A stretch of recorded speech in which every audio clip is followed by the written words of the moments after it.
In the war in Iraq, you often hear about the soldiers who have died, but not as much is said about the injured soldiers. They often have a difficult road ahead, trying to recover from the wounds and recover the life they once had.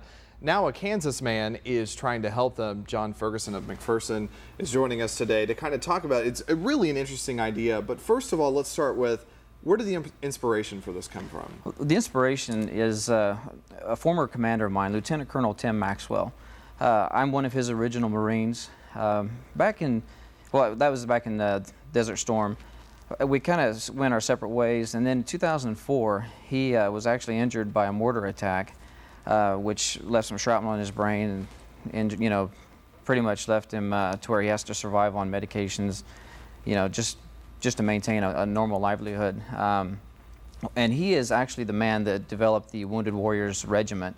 Thanks to Lieutenant Colonel Maxwell, the men and women that are coming back injured, they can actually stay in the military, become mission essential again in the military, and continue to raise their families and with as much normalcy as possible. So you hear about this happening and you decide you want to take it a step further and also help make sure, because it's true, we don't hear a lot about the injured, and so that's correct.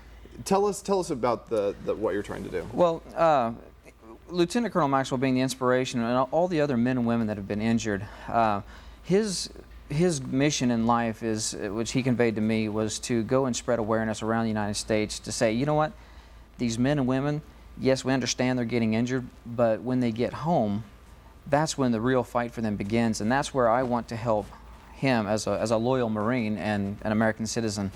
We're going to build this bike in honor of all of those men and women. It's going to be an icon, just to show them that we as Kansas, we appreciate what they have done. This is what we are going to do for you. They can come back and see this motorcycle and go, you know what, that is for me. That is for my sacrifice. And all of the money that we raised off of this campaign, all of that goes to Lieutenant Colonel Maxwell's wife's organization, Hope for the Warriors. And then you're going to, once this bike, the money is raised to build this bike, which is beautiful, it's going to tour. Yes, that's correct. We're planning on the bike to tour across the United States, obviously raising money and raising awareness. Once the bike has toured, and that's where we need corporate sponsors to step up and help us with this project, but once the bike has finished its circuit, then we'll auction it off or raffle it off, and all of the money goes directly towards the Hope for the Warriors, which goes to the men and women that need the money. And John, talk about, we got a t-shirt here, because this kind of helps raise some money. Yes. We'll point it right here to the camera and let them get a good shot of it. How can somebody get one of these shirts if they want one? Well, they can go to theinjuredwarriors.org.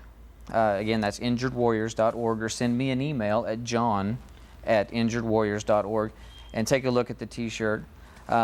It's a beautiful t-shirt. Black is coming in soon, but if you flip the shirt on the back, you can see kind of a group of our sponsors. Okay.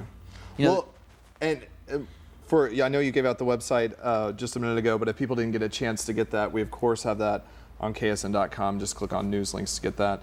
Sounds like a great idea, and definitely going to help out some good people. So, John, thank you for joining us and telling us all about it. And again, if you need more information, you can go to KSN.com and click on news links. Well, coming up, what would happen if your car was broken into in front of people? One reporter takes a look to see how many good Samaritans are actually out there. And we've got some good news.